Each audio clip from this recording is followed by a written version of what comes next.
Rendez-vous ya peuple, rendez-vous ya Banamboka de lundi au vendredi en direct.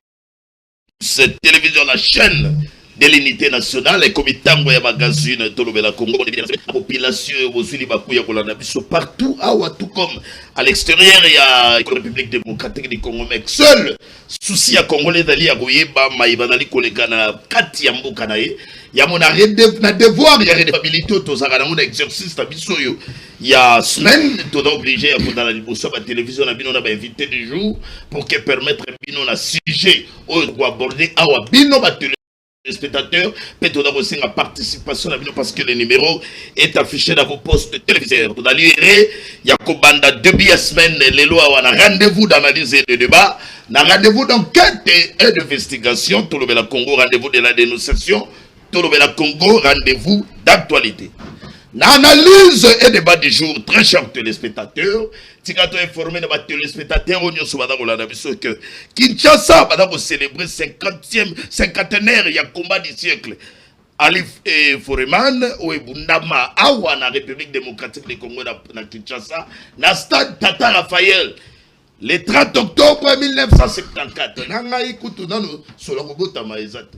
Mais bato bada kolanda biso, bakulutu papa. Bayebi makambo na dakoluba. Polémique dali ko s'enflammer ba débat par rapport à projet, il y a qu'on rebaptisé stade Tata Raphaël et comme stade Ali Foreman. Et Zali annonce seulement qui paraît de aucun songo dali organisateur. Il y a festivité lors, il y a conférence de presse et seulement qui c'était le 18 octobre 2025 dans l'hôtel Hilton avec la présence remarquable tout le monde a dit Mike Tyson ailleurs déjà dans la République démocratique du Congo, toujours à l'occasion il y a célébration, il y a cinquantenaire, il y a combat du siècle Ali Foreman. Na ba réaction et bateau. Togi vidéo chimanga. Pona ya lobike qu'on débaptisé stade de martyrs et Longwa et comme plutôt stade Tata Raphaël et comme stade Ali Foreman et Ponaye à lobby, il faut passer la statue na entrée. Il y a un stade de Tata Raphaël parce que tout qui ko falsifié histoire, il y a stade Tata Raphaël Ponaye makanisi naye. Côté en Serge Konde, analyse qu'on dénoncer tentative, il y a falsification paix à histoire nationale.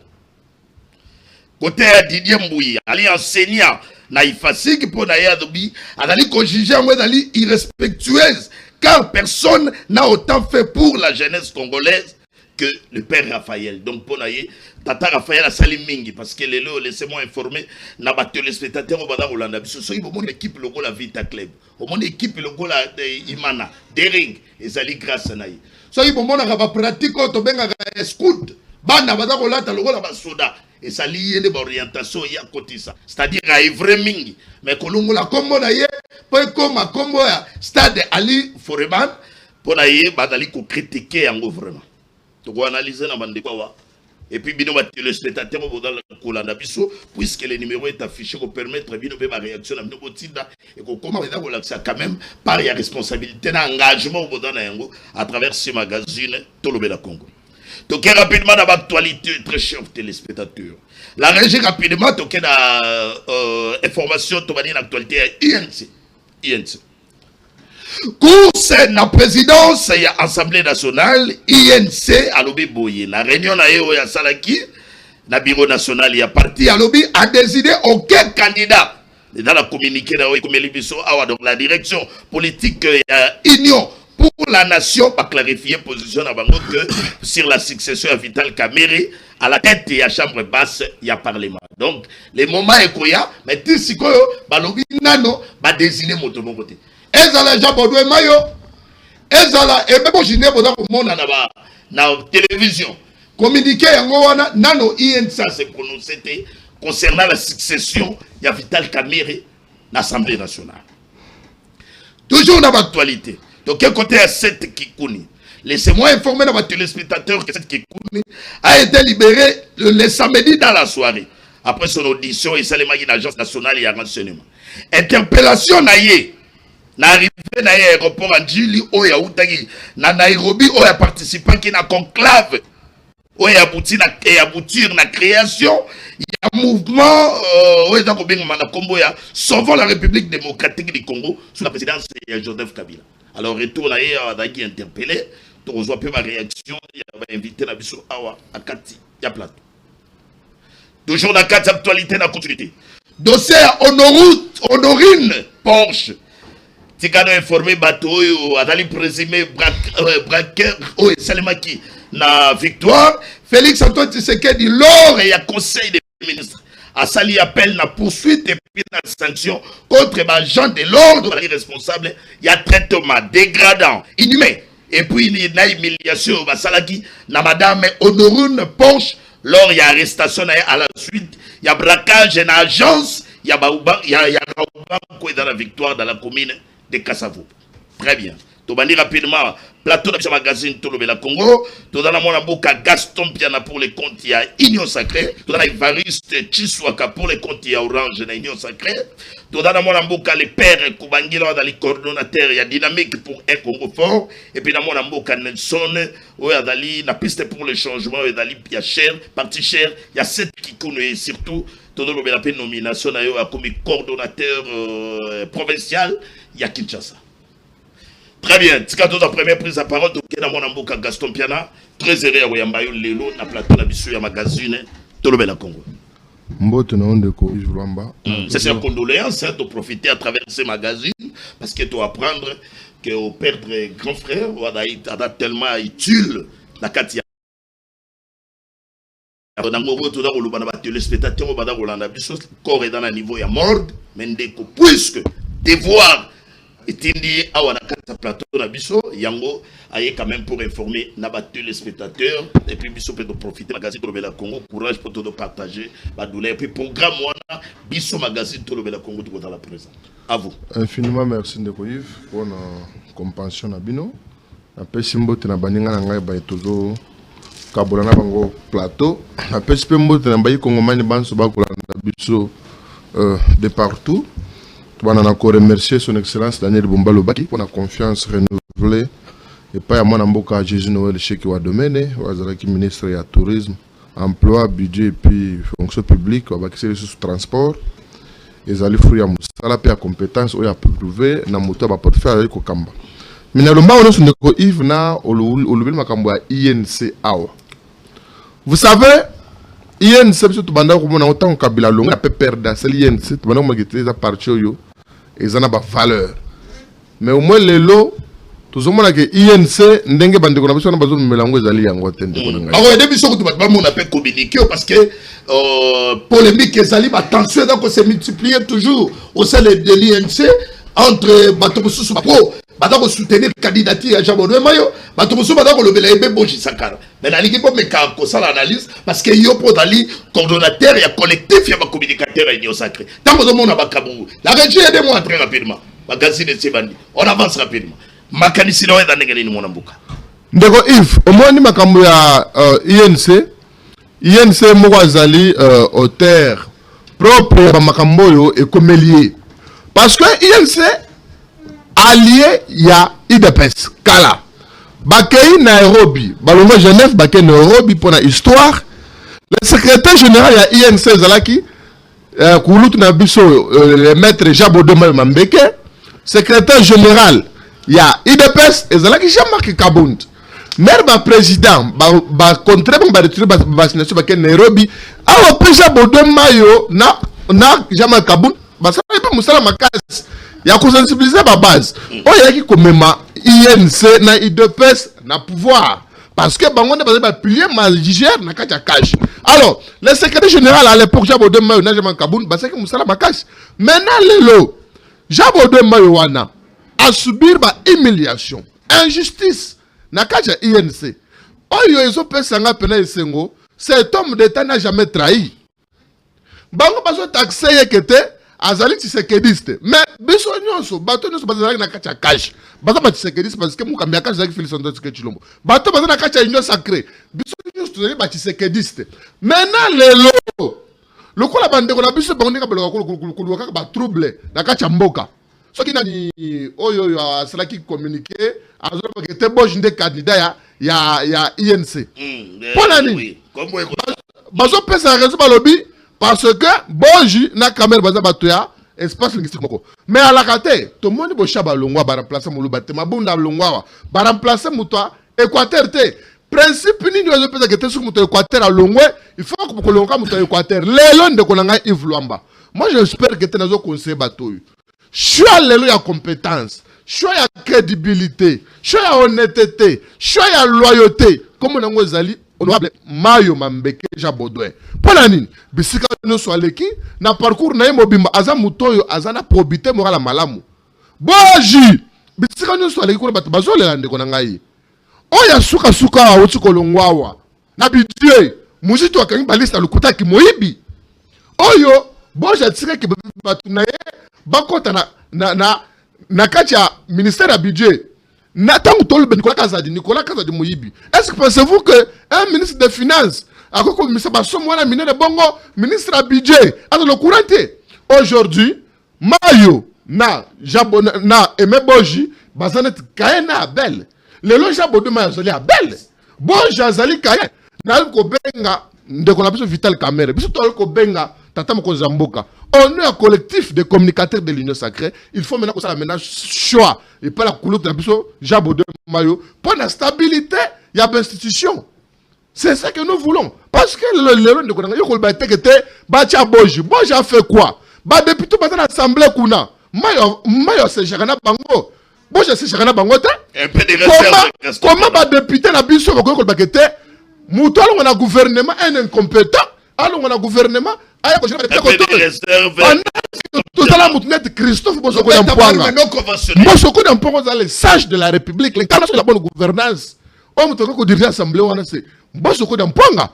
Mais au moins, tous autres, mes chef de l'État, n'a pouvoir discrétionnel, après ça, mouton a incarné changement, ou a quoi la stabilité de l'institution parce que merci beaucoup. Attendons le retour de Chulumbaï pour le professeur. Comme ça, on est la calendrier, puis ceux qui sont sous puis dans Makambo et Tumbaoyo, il y a succession, il y a Vital Kamere, na niveau de présidence, il y a Assemblée nationale. Le père Koubangila, très sérieux à Boyambayo, l'obinga mona yaki na une grande activité, on a mon qui vraiment présence. Il y a Batoubaye qui est belé, sincère félicitations d'abord. Voilà, le père Koubangila dynamique pour les Congo fort et pour les comptes. Il y a la Moukato. Il y a qui on a, la moni quand même discours na yo, face à ma maman, ma papa, il l'engage. Oh, bah, qui la région va nous aider. Tout le monde a une image, on a une illustration, on a quand même activité, on a commandé les alaki. Et puis, entre-temps, il y a accompagné quand même, dans mon éclairage, pour qu'on ait qui m'ont collé à lobby. Le grand message, ni aux populations, population va capitaliser par rapport à Miloulou et Salema Gilobi. Merci beaucoup, Ndeko Yves Luamba Mopanzi Sango. Merci à Ndeko Tozoka Bolamon Plateau. D'abord, pour la date Yalobi, le 19 est une date symbolique. Pour la Busso tout ça, l'État Etienne Tshisekedi, pour se rappeler le 19 septembre, le 19 octobre. Et c'est là qui, comment dire, deuxième carton jaune, na Joseph Kabila, parce que tout le monde a qui intention il y a qu'au violer la constitution, mais en titre il y a avertissement. Tu vas dire ma carte jaune. Alors, lobby. La Joseph Kabila, ton a Félix. D'abord, la Joseph en 2016. Ok. Maintenant, pourquoi tu vois qui date il y a aussi une façon de commémorer. Ah oui. Okay. Parce que tu vois que non, il est important, il est impérieux que les Congolais pensent va vendre là pour éviter des astres dans le cannabis. Le col a ali kotia makto imangongi. Biso et le mona Martin Fayulu na la moka dans son ensemble. To lever maintenant option ya ko sensibiliser population. Ko la ki sa bango importance ya dialogue. Ko ba ete lelo la moka Martin Fayulu le père Koubangila ba ko senga dialogue. Soki que ndeko Tilombo ayo kite et que ba dongolo misu ba comité na Kisasa to ko tenir ya pour responsable parce que nous devons faire par la biso. Le dialogue national Ndeko Yves est la seule issue pour la guerre. Pourquoi? Le Doha a échoué. États-Unis a échoué. La seule solution est le dialogue inclusif et sincère. Oyo, ba Congolais pensent pas sur la bataille. Pourquoi? Bandeko ba ko na est ya mboka na biso. Yango omoni ete population wana bayaki bayeko yoka biso bayoki message. Et la deuxième des choses, oyebi lelo guerre ya est. Tout le monde que non, et côté de mingi. Tout le monde que non, na Sun City n'a pas républicain tolobaki mutu moko so ko za bokonzi na ndela mandoki te soki mutu alingi akota na bokonzi aye apose na maponami ba voter ye sima na ngo asali ni akambi mboka mais boni batu oyo bazalaki ba géniteur ba précurseur ya San City le loba luka susu kota ko la likolo ya parti républicain bosima mandoki bolo ba genotel le ko la ndekoti le bazo kambate to so mandoki nous sommes contre la guerre, contre l'agression parce que le Congo est un et indivisible. Très bien. On n'acceptera jamais que demain notre pays soit assujetti par le Rwanda. Vous savez, quand vous le Rwanda a 2097 et lorsque papa était là, il a foutu ma Rwanda facture pour Bazonga. Notre pays soit quoi? Avançons. Non, mais c'est important, oui. Alors, ce qu'il est, on le bazar à Est Yamboka. Bazali appuyé par Rwanda. Vous pensez réellement que ce qui par magie, est-ce que voilà. Est-ce qu'il n'y aura pas quelque chose, il y a des compromettants, c'est le moment de comprendre. Martin Fayulu, le père Kubangi, la presse et consort, Bazali, les vrais patriotes. Toko lingati tolo ko la mona oyo azali mabo ya Salomon basi bale ba ko welela biso to kata mona te. Très bien. Le père Kubangila aussi d'abord Tolanda extrême qui puisque ba téléspectateur ba dolanda biso ba tala nanu makambo le ngini on suit la vidéo et puis on se retrouve tout juste après. On suit la vidéo. Pour un Congo fort et son président Père Kubangila ont sensibilisé les jeunes et vieux sur le dialogue national et la guerre à l'est de la RDC injustement imposée par le Rwanda et ses supplétifs. C'était dans son fief naturel de la municipalité de Matete, au quartier des Bonhommes. Compte tenu de la situation sécuritaire de notre pays, compte tenu de tout ce qui dérange les pays, vous savez, nous avons toujours réclamé le dialogue inclusif, nous avons toujours réclamé à ce que la paix revienne à l'est du pays. Alors, il était de notre obligation de pouvoir expliquer à la population quinoise ici à des bonhommes que le dialogue reste la seule solution à la crise actuelle. Comme vous le savez, presque tous les acteurs, Joseph Kabila, Corneille Nangaa, le président élu Martin Fayulu, y compris même M. Félix Tshisekedi, ils sont tous d'accord pour un dialogue inclusif. Alors, l'on ne voudrait pas attendre à ce que la guerre devienne devant notre porte pour discuter. Alors, nous avons demandé au gouvernement de pouvoir comprendre la gravité de la situation sécuritaire, de convoquer le dialogue le plus tôt possible pour que nous puissions discuter du devenir et de l'avenir de notre pays. Dans une salle archi-comble, la DCF a en outre eu l'opportunité d'expliquer l'initiative du Camp pour la patrie qui conduit Martin Fayulu. Et aussi, nous avions l'intérêt de pouvoir expliquer à la population de ce qui concerne les camps de la patrie. Comme le président élu Martin Fayulu était allé rencontrer M. Tshisekedi, le camp de la patrie, ce sont les Congolais épris de la bonne conscience et de l'amour du patrie qui veulent défendre leur pays, qui ne veulent pas voir le pays être divisé aujourd'hui. C'est pourquoi j'ai demandé à la population de pouvoir s'imprégner et de pouvoir faire du camp de la patrie leur champ de bataille. C'est-à-dire, partout où tu peux être, tu défends la nation, ne trahis pas ta nation à cause de miettes, ne trahis pas ta nation à cause de la tribu, ne trahis pas ta nation à cause de la personne qui peut diriger le Congo aujourd'hui, parce que tu sais qu'il va passer. Kubangila va passer, Fayulu va passer, mais que deviendra le Congo? Est-ce que les Congolais sont-ils prêts aujourd'hui d'accepter d'être assujettis par les Rwandais? La réponse est non. La dynamique pour un Congo fort. Pour que tu réclamer des au gouvernement pour répondre à des idées de la population. Aujourd'hui, les gens qui ont Yves, concernant on va commis infraction. Parce qu'on a la langue chevelure, parce qu'on a pour le vagabondage, excès d'amour et consort. Maintenant, nous qui sommes leaders de jeunes, imagine, na jour wana, national de président présenté ngai, batindeli mutu convocation, balobi désobéissance civile. Pourquoi? Parce que ceux qui passent là qui sont côté. J'ai appelé même le colonel Mwamba, monsieur le colonel. Est-ce que c'est à la police de convoquer un citoyen parce qu'à cette volonté est commis des désobéissance civile? Imagine là où nous partons. Et tout ça se passe sous l'œil impuissant du gouvernement congolais. Madame Soumina. Mais encouragez aussi la population. Ça la salle ou les pères Koubagila? Non, parce que salon. Oui. On a dit que les lots, la police va comment monnayer salon. C'est-à-dire, on peut 500, 1000 francs, on s'en va voter. Maintenant, les jeunes arrivent, ils ont dit, ils ont combo là. Ils ont tiré la convocation, on a des désobéissances civiles. Moi, je suis un citoyen qui aime son PC. Je ne peux jamais encourager. Merci pour la dénonciation. Mais seulement que les gens doivent comprendre à respecter les citoyens congolais. Très bien. Neko Tshisekedi avait promis 6 000 emplois par an. Mais aujourd'hui, depuis qu'il est Premier ministre, merci le père Koubagila. Ne monopolisez pas la parole, Koubagila. Ah, monsieur. Ton copain, c'est Neko Tshisekedi une seconde après 2028. Merci, le message est passé. La constitution ne sera violée ou encore changée. Le message est passé. L'actualité, on a Honorine Porsche.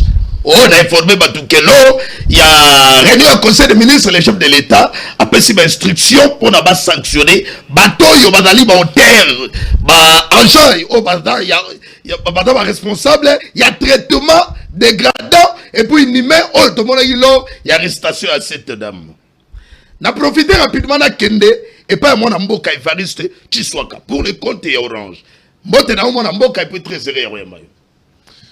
Mbote na yo ndeko Yves Luamba, mbote pe na ba ninga to ko na ba makanisi na profiter pour na ko jeter ba fleur na ndeko Koubangila pour la réussite et activité na ye. Il a été rationnel à 50%, bien que maïmusu soit lobaki ya toko lo bango na cadre ya populisme na bango ya même yo na pouvoir mais au kenaki au moins au féliciter au moins. Bon, au fait, c'était une activité pas.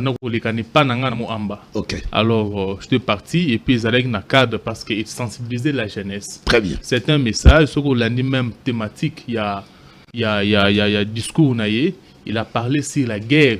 Il y a Est. Alors, nous sommes tous préoccupés par cette situation. Na keneki pona koyoka makanisi ya mwana mboka siro les cambo état de guerre il y a Est. Na mona ke tazale qui pensa rationnel. Alors ici il s'agit de rappeler à la jeunesse que jeunesse c'est ngeli to la mukandenga lobaki yango.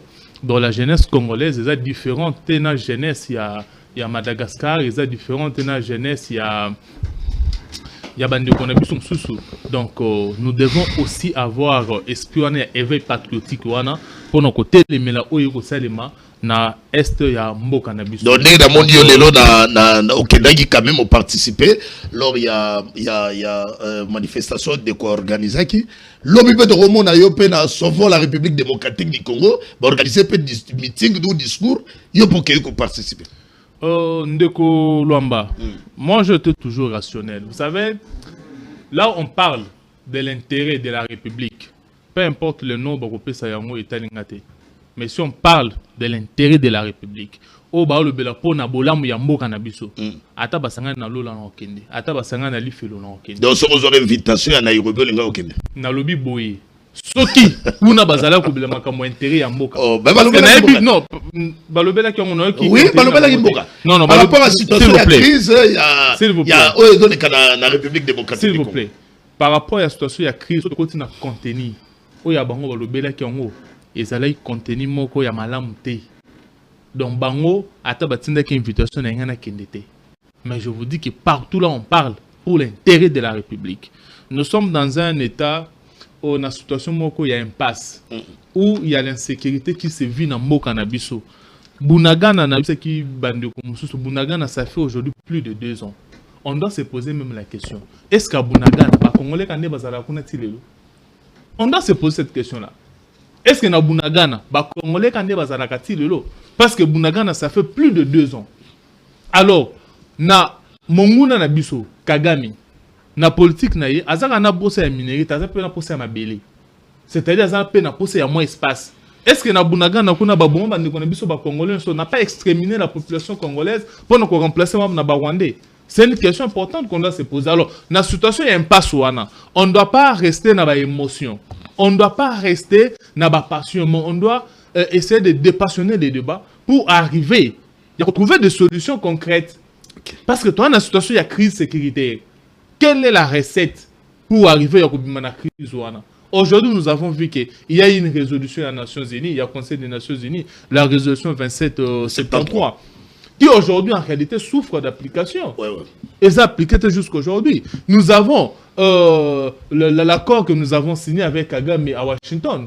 Accord, on a jusqu'à aujourd'hui des amis qui souffrent d'application parce que Kagame n'a pas toujours retiré les militaires des Nations Unies. Mais dans mon mécanisme conjoint pour la vérification à cesser les faits, il y a au moins ça marche. Est-ce que qui m'écoute? S'il vous plaît. Oui. Dans le mécanisme, d'abord, moi, je suis un peu attristé ou encore je ne suis pas content de voir le communiqué, il y a armée Nabiso. Où l'armée, Azali Kobenga, na FDLR, se rendre, déposer armes. Mais ce communiqué-là est contradictoire en réalité. Nous savons que FDLR est un alibi, il y a Kagame. Or, le FDLR basé par Nabiso. Biso te dit que les combattants FDLR basé la sous-souté. Mais quand vous lancez le communiqué que les combattants FDLR basé se rendent, c'est-à-dire nous reconnaissons que FDLR basé par Nabiso. C'est un peu contradictoire. On ne devrait pas aller dans le front parce que nous reconnaissons que FDLR basé la sous-souté. Tout ça, vous avez Kagame à l'exécution c'est FDLR basé. Mais comme maintenant nous-mêmes notre armée, tout ça le communiqué au sein de la FDLR se rendre sur notre droit, c'est-à-dire qu'il y a un peu moins de contradiction. Donc pour moi, j'invite ici la classe politique. Nous devons prendre de la hauteur pour proposer des solutions à la crise sécuritaire. Sinon, pendant que Bissot Ozali ko fana awa, pendant que Bissot Ozali ko célébrer 50 ans, il y a combat, il y a Ali Foreman, pendant que Bissot Ozali ko sala ba masano nyonso awa, bandeko bazana SO bazana Bunagana, bandeko bazana Goma, bandeko bazana Bamo na biso ndenge nini. Très bien. C'est quelle attitude Ozali ko pesa? Est-ce que même dans le monde entier, vous allez prendre le au sérieux? Il y a beaucoup de gens qui ont solo là bien. Moi, je suis Évariste Chiswaka. Mais je suis ça pour tout le monde parce que dans l'actualité ministre des droits humains, dans Samuel Mbemba a été condamné par acte de Salemaki. Donnez-moi la photo, il y a madame Honorine Porsche. Faites la photo rapidement. Namoni a condamné par acte de Salemaki traitement dégradant, inhumain, et puis humiliation de Salemaki contre madame Honorine Porsche lors de l'arrestation. Namoni pas Jean-Marc Kaboun.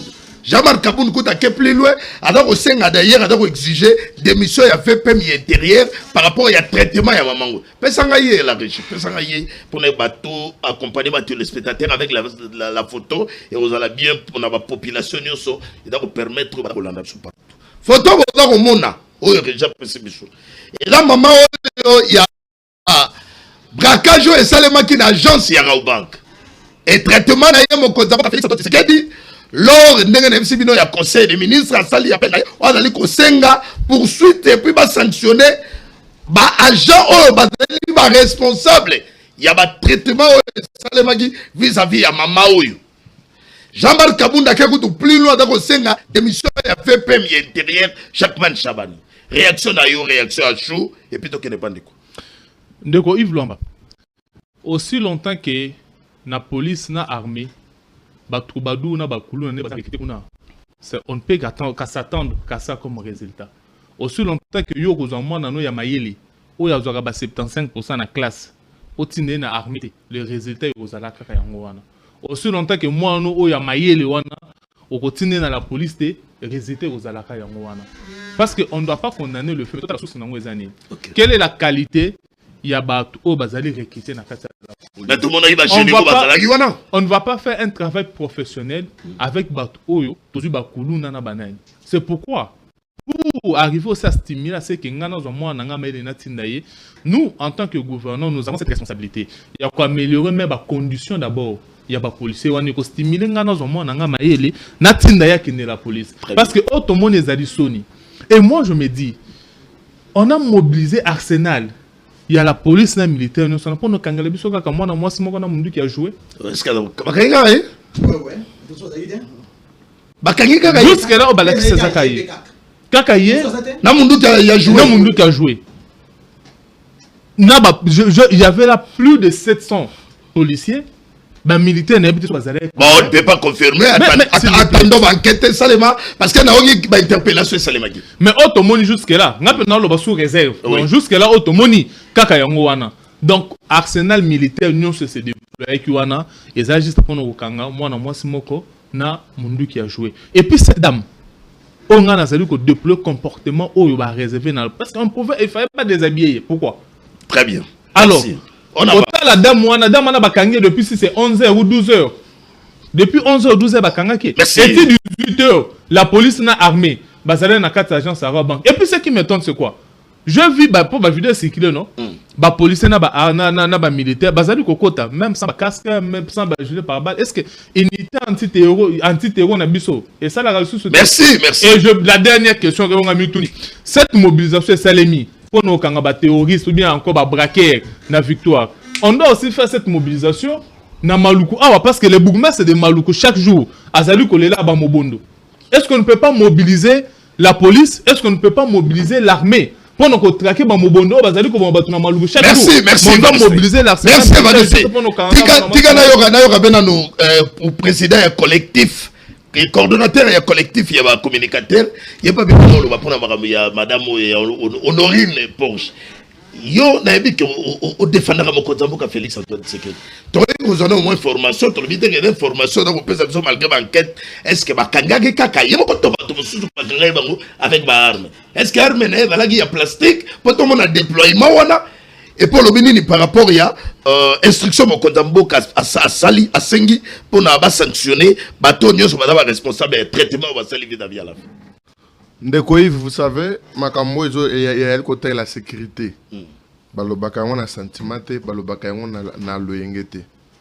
Je vais simple relever makambo ya monde qu'on a besoin na mwasi.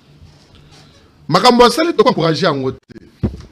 Et moi je suis un azali professionnel, et c'est makambo na salaka.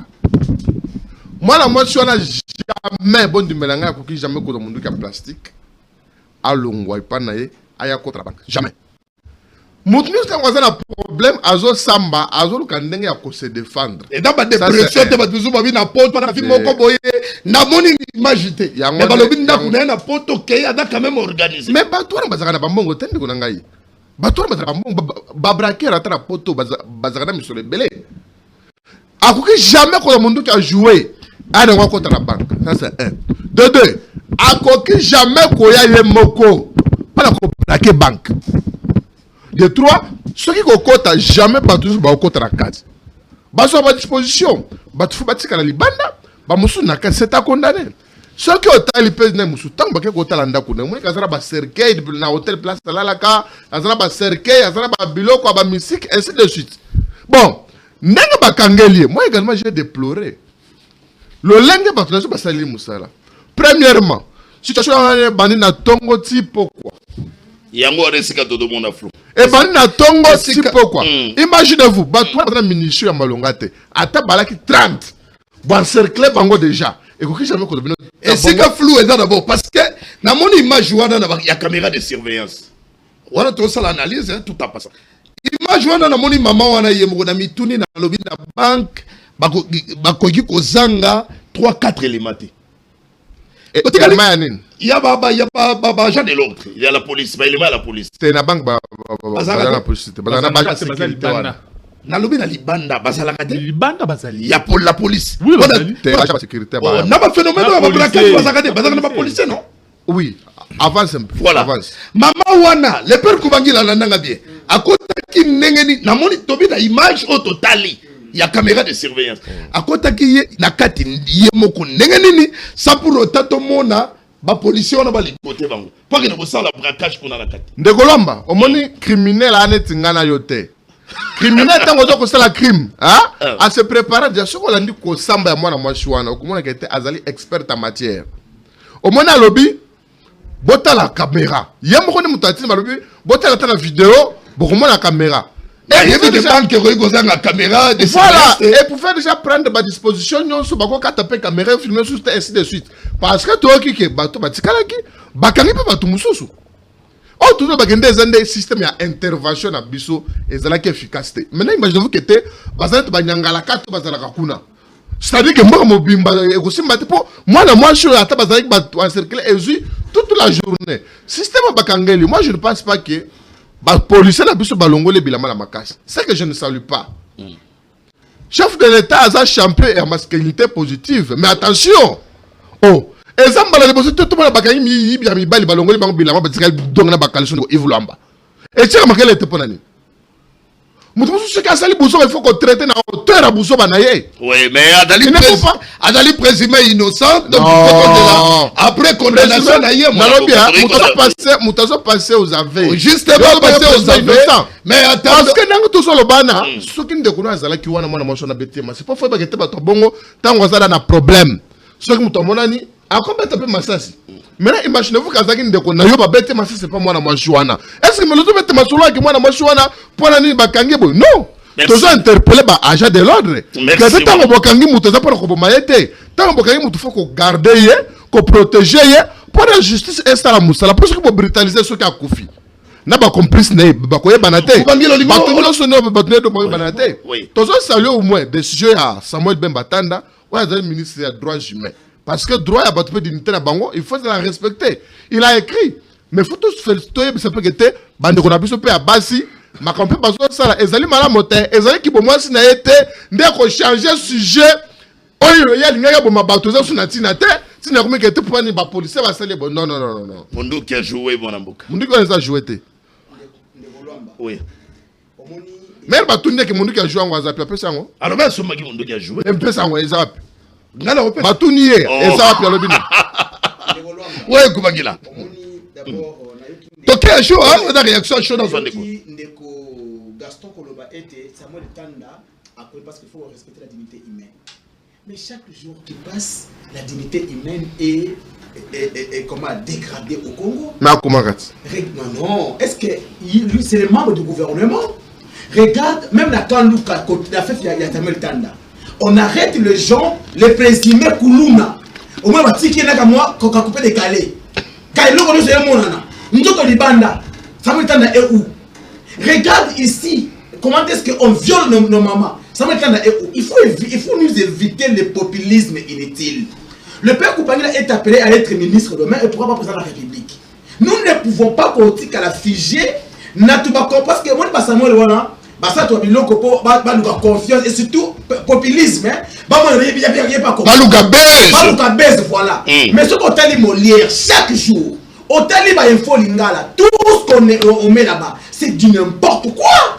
T'as même les gens qui popinent, voilà, on va passer à paiement.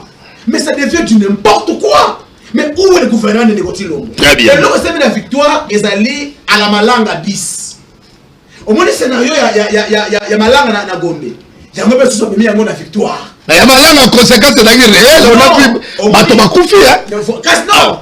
Malanga acteur à film. Mais il y a honoré le professionnalisme. Il y a un service à la sécurité. Honoré. Il y a même policier, on a un rampeur.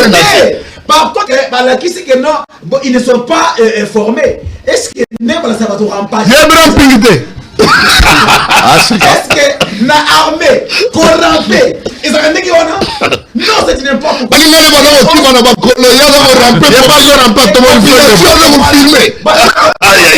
La deuxième des choses, au moins, tellement que les faits étaient organisés par le gouvernement.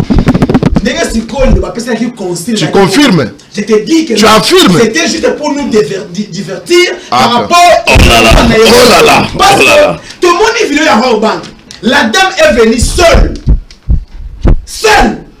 Parce que j'ai vu la fille à la banque. La dame est seule. Et comment la dame est seule? Madame ne peut pas avec la police. Justement, la police est avec les armes. Et Yebisa Gaston Pianana, na Samuel Tanda, na Jacques Chavani, na la guerre par mer, par l'air et consort, parce que c'est lui qui a la défense à sa charge. Tiba Yaki va blender wana. L'armée est zangi, gaz, lacrymogène, ou à somnifère. Allez, merci. Et dans la gaz, on est dans le service de sécurité. Dans la manière, nous analysons. Allez, avançons. Avec Tshisekedi, il rejette Kabila en bloc, il les récupère en morceaux. Tout le monde qui va faire Kabila à la Mukungubile, Nabaïrik Lengi, Tshisekedi, et comme un divertissement. Merci le père, merci. Merci. Ce n'est pas le sujet, oui. wana mutu azala parti à raison problème ezali nga na lobi boye système ya sécurité na biso eza na se makasi Jacquemain Chabani na gouverneur de la ville basali musala na bazo sala musala na bango correctement te parce que braquage kaka o raté on ne va pas lober est-ce que bato bazo kufa chaque jour na Kinshasa lobi na Kinshasa bato bakufi oh là là société Sosimex babomi bato babomi da personne bato bongo lelo lisusu bato bakufi chaque jour braquage ça chaque jour solution nini disposition ni mesure nini yo ministre non ne dis pas ça là maintenant tu fais la comédie là maintenant à ce niveau là tu fais la comédie s'il vous plaît tu fais la comédie il y a gouvernement pour gagner quoi très bien pourquoi batuwana ba ministre bazango wana est-ce qu'on y a mis que na armée ce qui li ça c'est bêti bazui ata posonango wana et puis l'identifier na France ba braqueur ba la kate chaque jour dans les États-Unis chaque jour voilà mon cas c'est plus qui c'est merci je vous retire la parole s'il vous plaît je vous retire la parole je vous retire la parole et l'ancien merci d'ailleurs à la régie dans la image bon maintenant tala maman moneka voilà honorine wana tala mutozo ba ke soldat wana sécurité wana zana ni mais honorine akota kindenge ni tala honorine wana allez abatene so bake tala honorine imagine na garde pétala tala omonika beti honorine na bien omonika beti mal tala honorine wana na sakina mais yo le déjà jouer et puis beti mal oh abeti balwa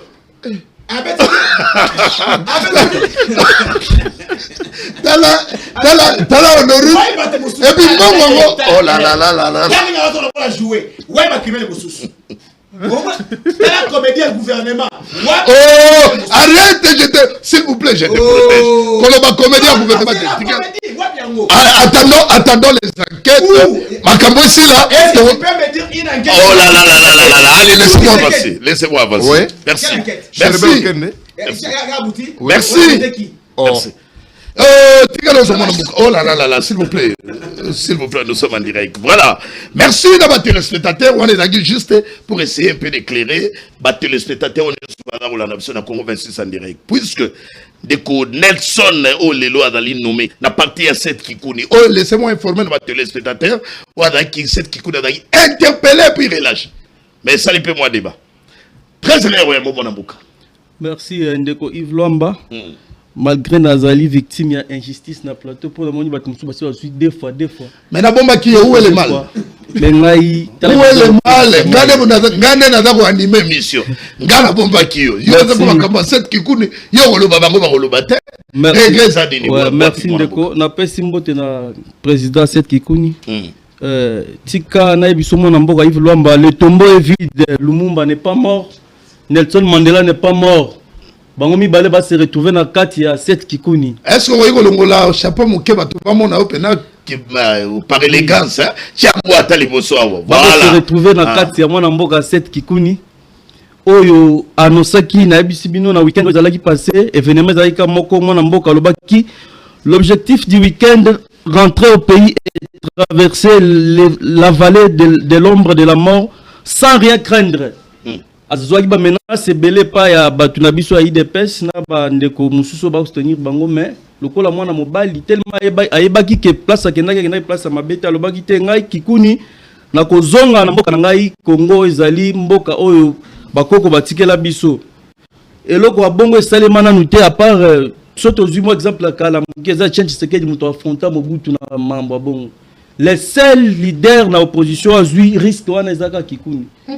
Tant voyez, ba interpeller na report ba botoli ba passeport ba mikanda na union subilo union sozalaki mais na soir to moni ke ba relâcher ki azali na ndako siko mais biloko na union sozali na maboko ya service na maboko ya service to ko senga na la service botika ne ko lo ba passeport na mikanda na ye na ba bien na union soyo ba zwaki.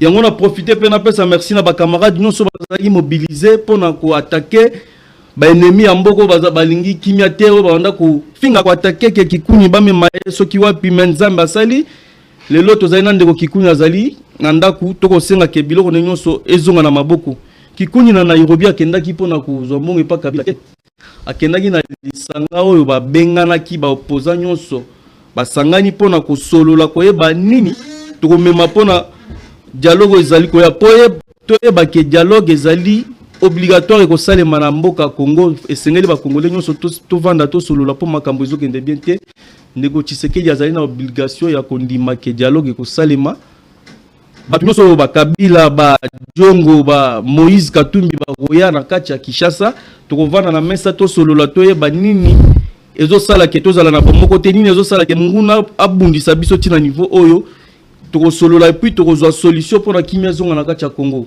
Nelson, avant moi 2-3 questions au bakisa. Ya liboso dali oui kimia mais matata mponi mbongo ya bukangalo nzonga te mais beaucoup ko siège ya boto na ye. Tamu ya pas zonga. Ngai nazali communicateur ya matata mponi te. Qu'est-ce que vous avez Congo na sauvons la République démocratique. Mais oui, sauvons la République démocratique du Congo ezali lisanga ba opposant.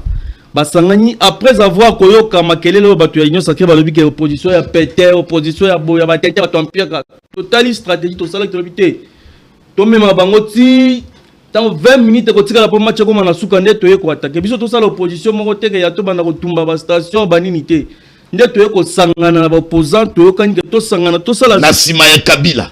Oui, Kabila zali congolais de père et de mère. Mais na toutes les questions bo sangana mais na sima ya Kabila. Oui, Kabila ndem to ena ayena likanisi wana ya kosala sauvons le Congo apesi likanisi na bato nyonso ba adhérer nango yango moni to sali yango pona ko sala contrepoint na pouvoir o ezali lelo ko gérer mboka na ndenge moko ya malamu te yango na biso ke matata mponyo soki ba kondamnaki ye wana etali biso piste pour l'émergence te biso piste pour l'émergence posa na biso ezali ke ba kongomani nyonso to sangana mboka eza bien te makambo ezokende malamu te bakosa biso te to vanda toyeba eloko nini tokosala ndeko Tshisekedi kala te ozokoma na suka ya mandat na yo élection bongisela biso ma première malamu tokende bakongole nyonso oyo bazali banda bazonga tozala bomoko mpona kobunda etumba oyo ya kobengana ba rebelle ba rwandais na kati ya mboka na biso. Bosangani na Kabila bosali sauvons la République démocratique du Congo.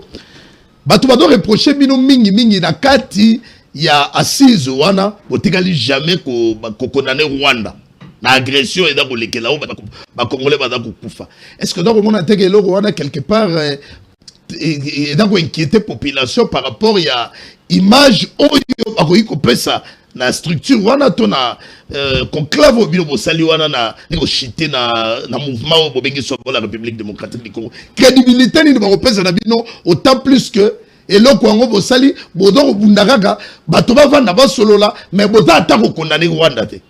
Ndeko Yves tikana ebisawe te ngonga oyo biso to banda kundane Rwanda tawana bango IDPS na président Tshisekedi banda oyembela Kagame balobi yo nani oboya Kagame biso to ko dénoncer ke muto eboko yembela o lelo ye wana muto ko boma ba mais wana kuna gane kendaka te goma kendaka te yango tozo biso déjà to banda ko benda bango matoyi s'il vous plaît Nelson na bina ngonga wana bunagana kendaka te goma kendaka te mais sikoyo ta ekei toyebi peke moto dans la simala bango eza Kagame contexte est différent mon amour mais yango na biso ke biso piste pour l'émergence to kondana tout et loro nyonso congolais nyonso bisika azali aza utile pour la société to kondi mateke mutu moko ya boma ba congolais biso to betele maboko jamais to ko salango même conclave wana ezali pour na kozwa ba résolution ko loi solution makambo ya guerre wana ezali teke to ke kuna pour na ko betela Kabila maboko ou ko betela Kagame te to ke ko talisa ke botala mboka ndenge zo tambola ezali bien te bitumba batndo ba kufa mikolo nyonso yango toyena makanisi nini tokosala na dialogue oyo batata molimo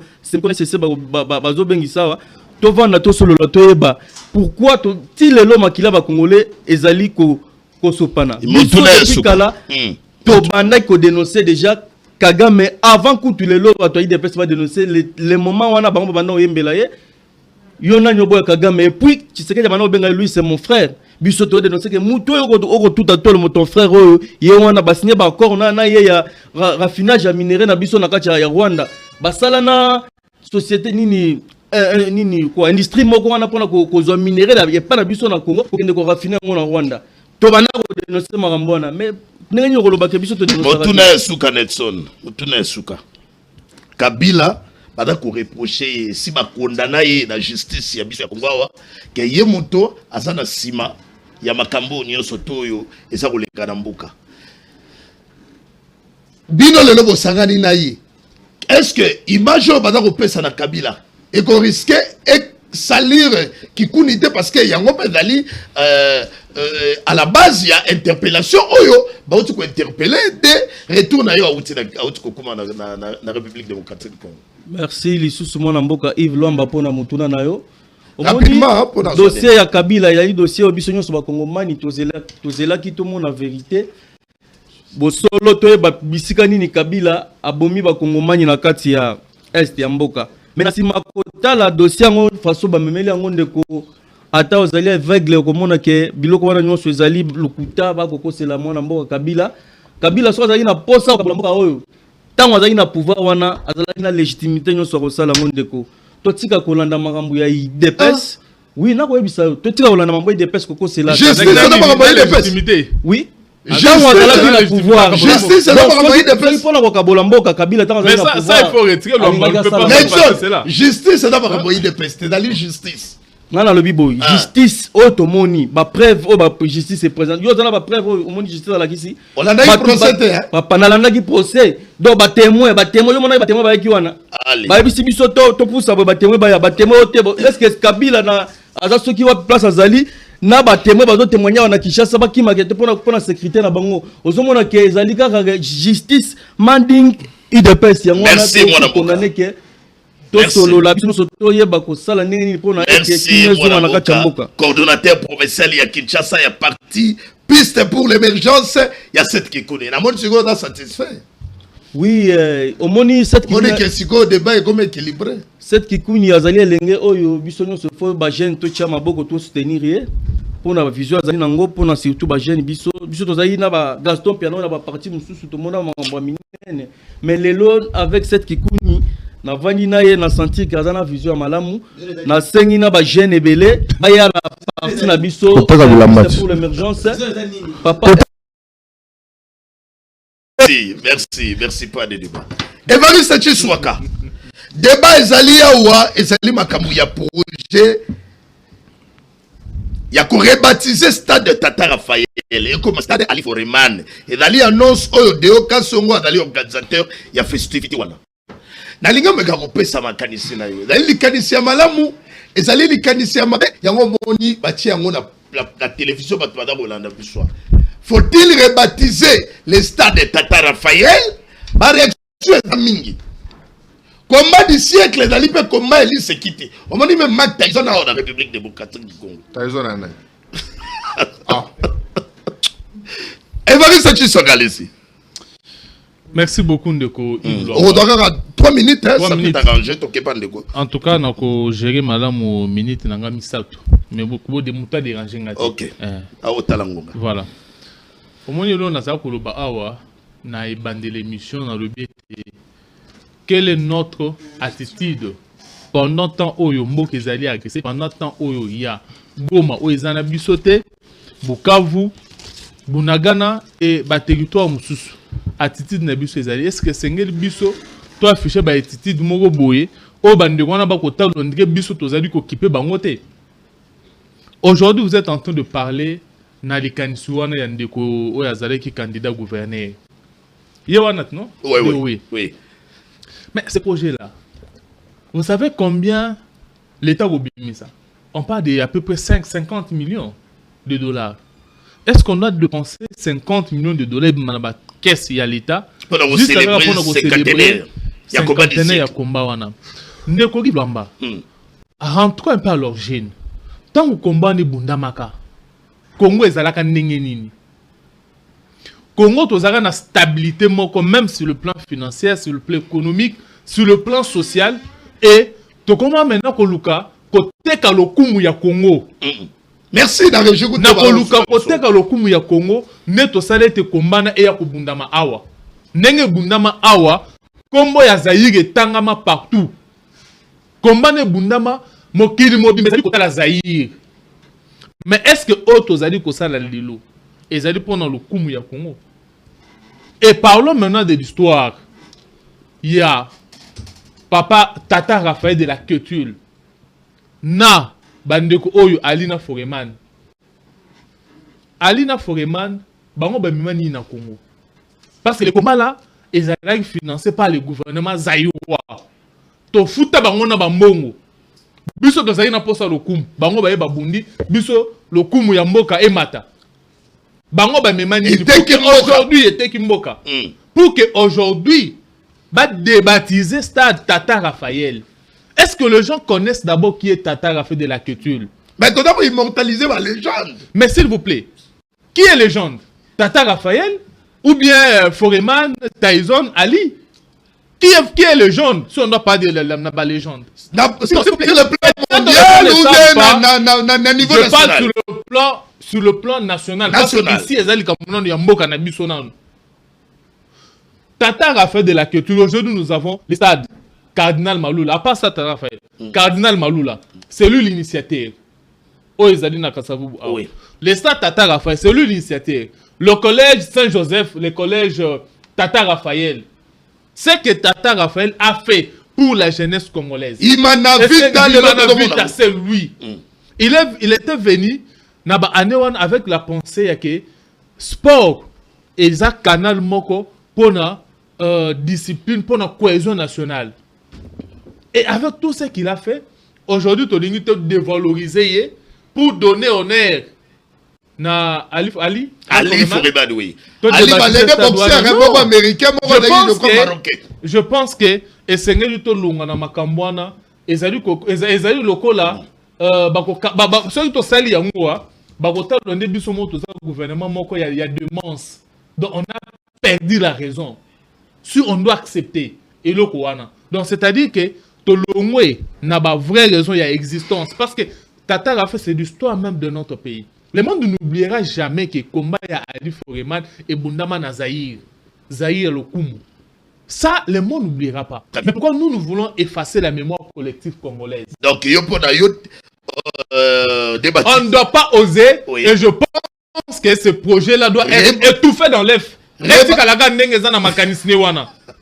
pas. Et nous allons mobiliser la jeunesse. Dès lors qu'on nous rencontrera sur son chemin, ce qui a un projet, on va changer, on va débaptiser, ça va faire et le père Koubagila. Yves Luamba, nous avons un gouvernement où il n'y a ni priorité, ni urgence, ni nécessité. Ça, c'est un scandale financier. Comment vous déboursez 50 millions de dollars pour vous faire venir Mataïzon na Kinshasa?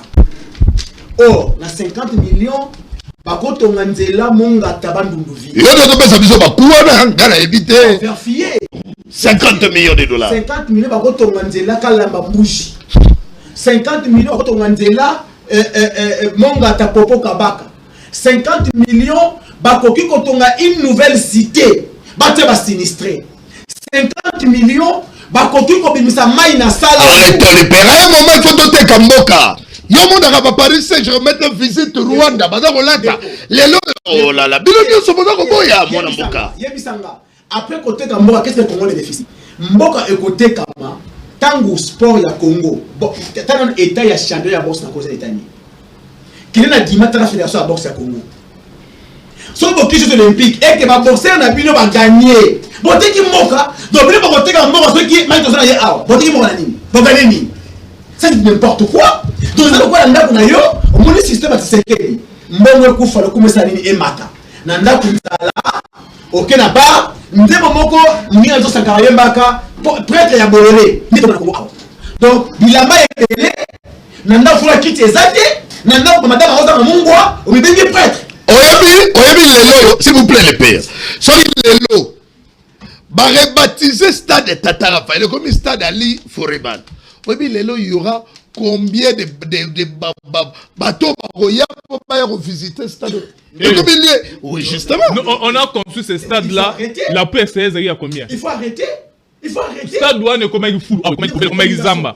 Batongi, on a un bon monnaie. Vite, vous avez posé stade douane. Alors, on est pas fou. Donc, dans 50 millions d'euros, on a un stade de Moussouté Asika. Dans le Congo, imagine qu'il y a des stades. Même Tata Raphaël, ils ont homologué dans la CAF. Bon, peut-être le va dans 50 millions, ce qu'on a posé pour immortaliser. S'il te plaît. Toi, ma grand boxeur, Mouka demande par exemple. va rebaptiser stade ou comme stade Ali Foreman. Et comme d'abord lié touristique. Est-ce que Yebi et Coco de sa terre, il y a rentabilité combien de trésors privés?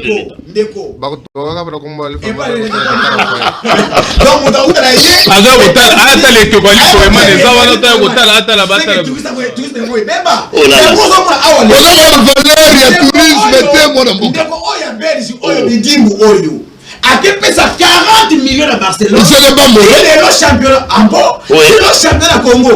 Ils ont gâté 40 millions. À quel point ça la Milan. Il est le FFK. Ils ont gâté. Dans l'emba même la commune là yo. Et la commune sportive. Ils sont aussi championnat bêta.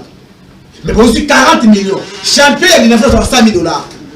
Mon boquet, le coup là moi avait dit moi attends l'école de foot il y a Barcelone pour faire 40 millions.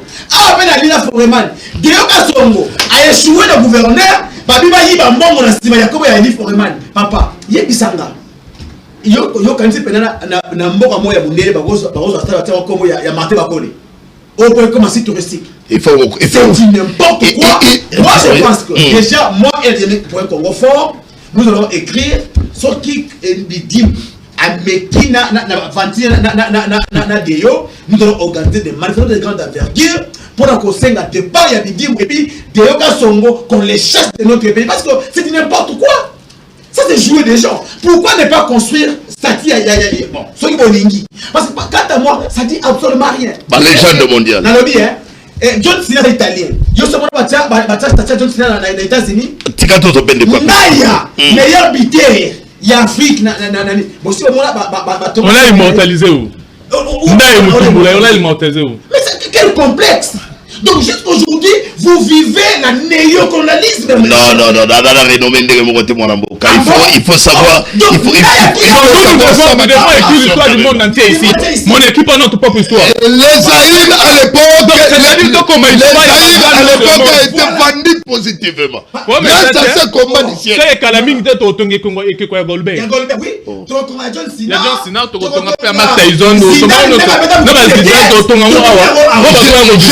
S'il vous plaît, je vais te relobaquer. Tout ça n'a qu'à ta confusion. S'il vous plaît, Goldberg a eu la ceinture à Wate. Mais à l'époque, Ali, les Zaïra dépensaient combien pour Bayo Kobunda? Ça, c'est ce que vous oubliez. Les Zaïra dépensaient combien d'argent? Et puis les 50 millions que les 50 millions, s'il vous plaît. Bon, peut-être qu'il champion de Fandam a un passeport. Et c'est les 50 millions, Balingi, s'il vous plaît, vous n'avez pas le droit de me poser la question. Les 50 millions que vous faites allusion, vous voyez Kaka Lelo, ceux qui vont rebaptiser Stade Ouana, et qu'on vous ramener combien? Combien, les 50 millions, c'est Yves Lamba. À l'époque, quand Mobutu stabilité à Congo, il n'y avait pas la guerre au Congo. Quand Mobutu a bouni ce combat, sur le plan social, $1, ils avaient combien? Quand Mobutu a bouni ce combat, il y a eu Foreman Awa. Plan économique, il y combien? On doit voir tout ça. C'est-à-dire qu'on a la stabilité sociale et économique. Donc, on vend de ce qu'on image.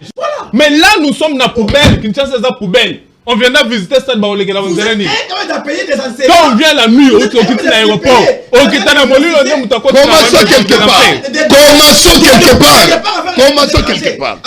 Nelson. L'on ne jaillit pas. Alain Bassano, l'on ne jaillit pas. Mais on a 50 millions. Bon, ça dit pour Nelson, pas qu'à décider dans les noirs. Mwana mboka magambona ya ba stade wana soto banyo loba tilelo l'état na biso na nyonga tout puissant mazembe. Ya mbongo ya subvention ba pesa ba club pona kobeta ba Ligue des Champions. Atana nyonga imana, ana nyonga vita. Ko résoudre moi idona mike ba ko kate championnat ngo tilelo ba championnat porte banda kala mais biso tilelo ba ko banda te po nini musoleza te za distraction. Ceux qui m'ont demandé lobby 50 millions à solo pour donc Didier Boudimba va démissionner à Talelo. Ça ne représente rien à terme. Ceux qui ont levé à solo, il y a événement mondial. Événement mondial. 50 millions, ça ne représente rien. S'il vous plaît, Nalobi. Oh là là là là là là. Ezali à solo, Boudimbu doit démissionner. Il a la parole. Doit démissionner. Ndeko nini livre Batikana biso yana dukamo bolobela ndeko na lobela yangote.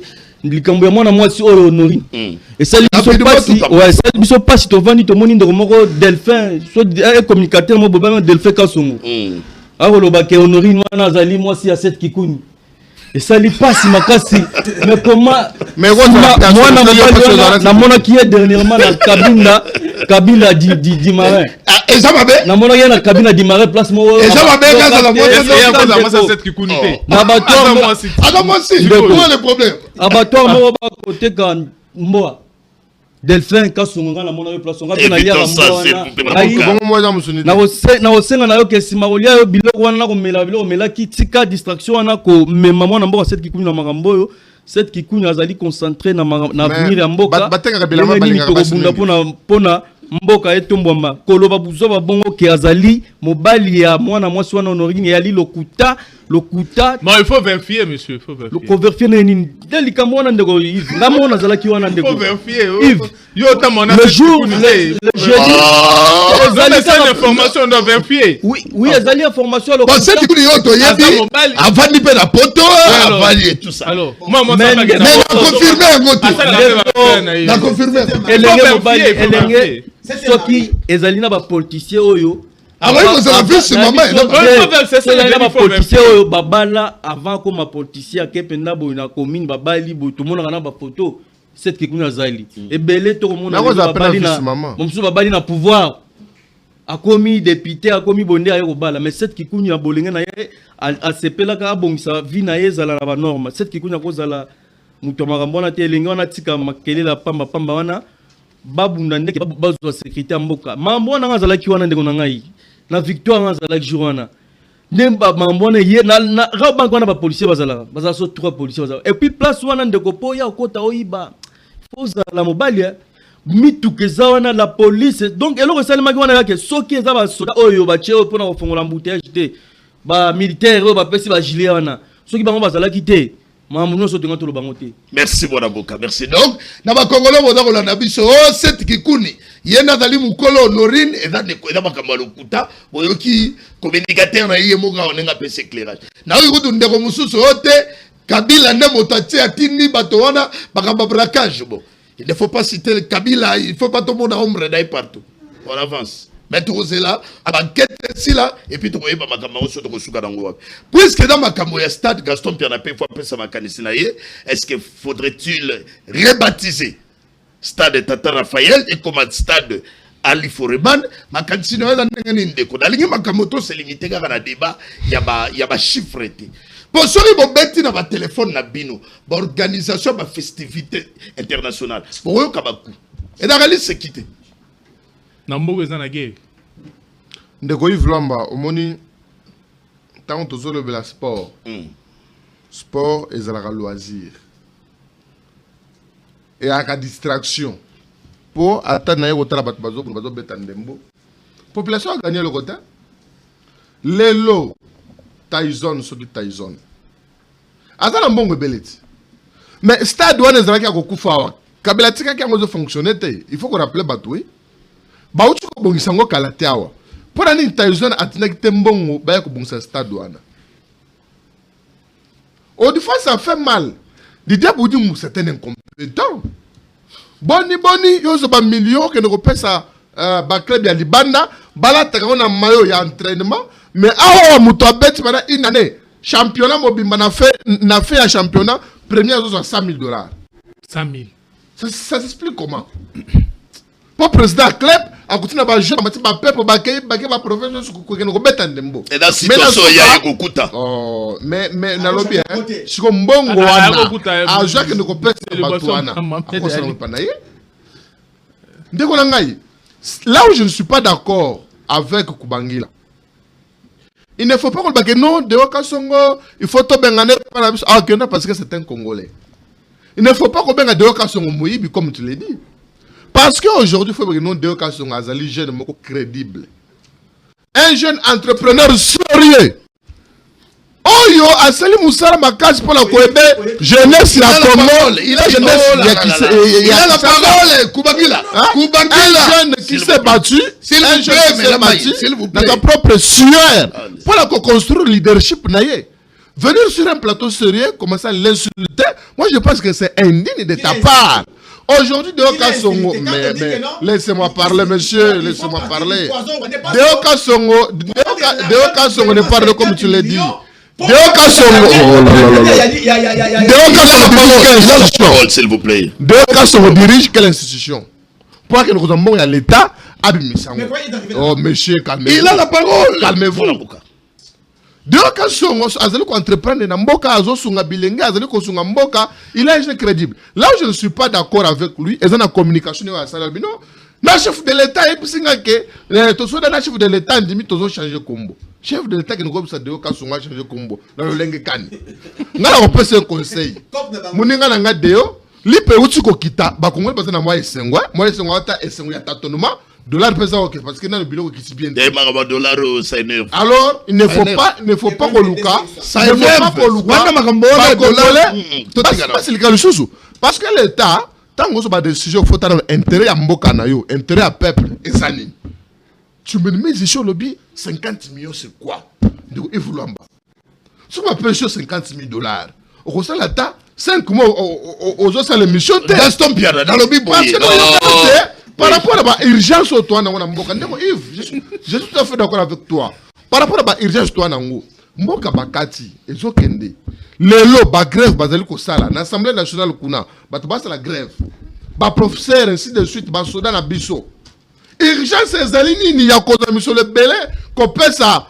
Tata oyo achele mbana ye Tyson tena usani parce que yo ce que tenga prendre Tyson prendre na stade wana 1 contre 1 boy papa na betanga Gaston Pierre oh s'il vous plaît misolo nyonso Tyson na zona carrière ba Congolais ba bénéficier respectez les jeunes s'il vous plaît misolo nyonso o Tyson na zona carrière na ye respectez les jeunes et bénéficier ba Congolais na respectez moi je dis que c'est vraiment inutile. Or tata Raphaël toza mona histoire surtout biso bara barumbu biso to na stade makolo wi toza mona histoire na oya sali na kacha muka na biso Tyson atika ko sala rien ata ba oyo Ali Foreman basala ko sala rien baya bazular na biso bakei. Mon frère Evaris l'a très bien dit que à l'époque mboka ezali na kimia tant mboka ezali na kimia c'est une normale que bon nous avons divertir bon pas star minene ba Lionel Messi ba Cristiano mboko benga bango match de gars ba parce que mboka ezali na kimia mais mboka ezali na kimia te makamno c'est na urgence to ali ko luka mbongo ko sala ya ko simba ba munition ko sala makamno.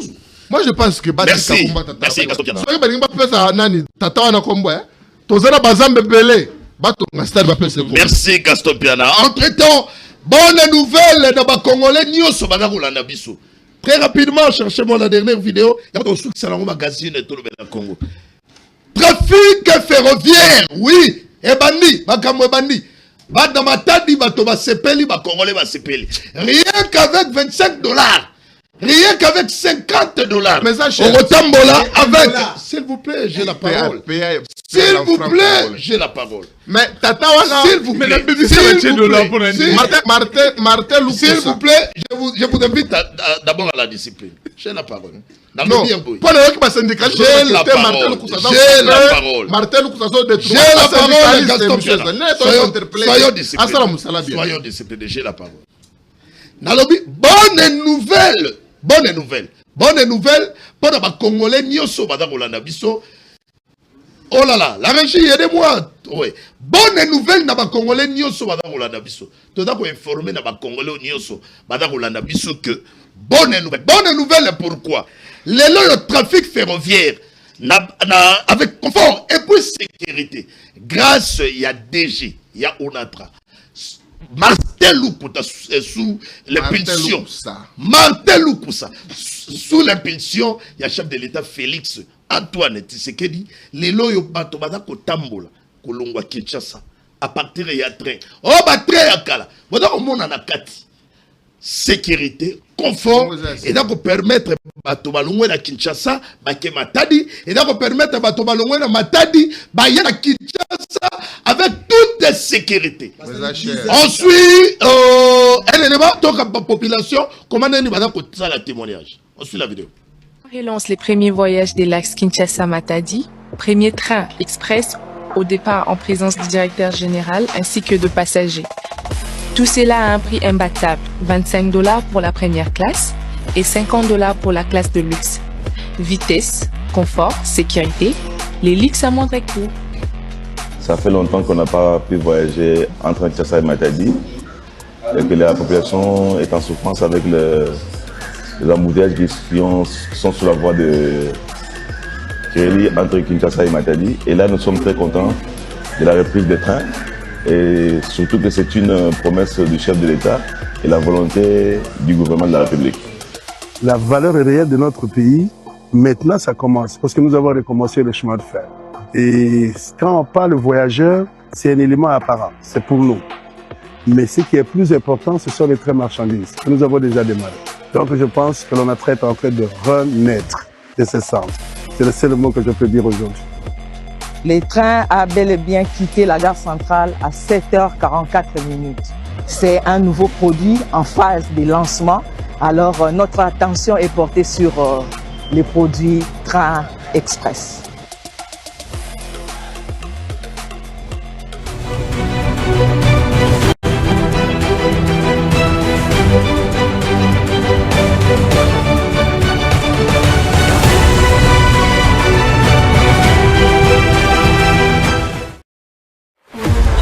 Nous devons transformer nos faiblesses et différences en opportunités.